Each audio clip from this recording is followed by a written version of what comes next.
There's two schools of thought when it comes to steroid cycles and gear.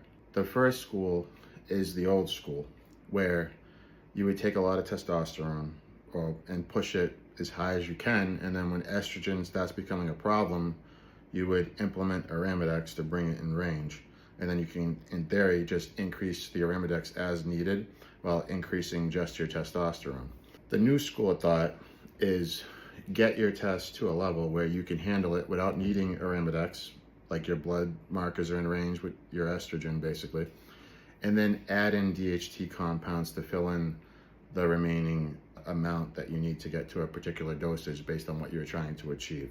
Because what really matters is the total milligrams that you're taking to achieve the result that you want.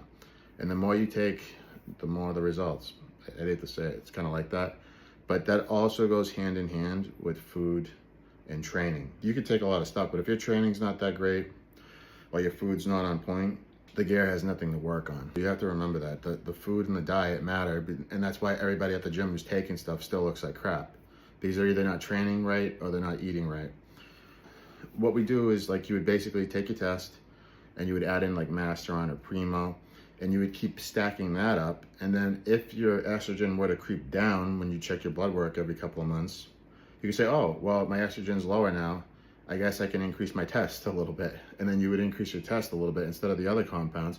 And it's all it is a balancing act, guys. It's a real balancing act, and to getting it to the right range of your estrogen, and then making sure that the other compounds really just aren't bothering you. And I don't think there's a real ceiling, but you have to check your blood pressure, and depending on what compounds you take, and you definitely don't want to hold so much water, even if you're protecting yourself from the estrogen. Some compounds can make you hold a lot of water and increase your blood pressure. So you either have to take a blood pressure medication. I like telmisartan, that's what I use. And I handle my problems. I make sure I'm protecting myself. I take my liver supports, my NAC, my TUDCA, and honestly, it's usually not even needed for the most part, because if you're doing injects, it really is not that bad on your body, especially the good ones, the clean ones.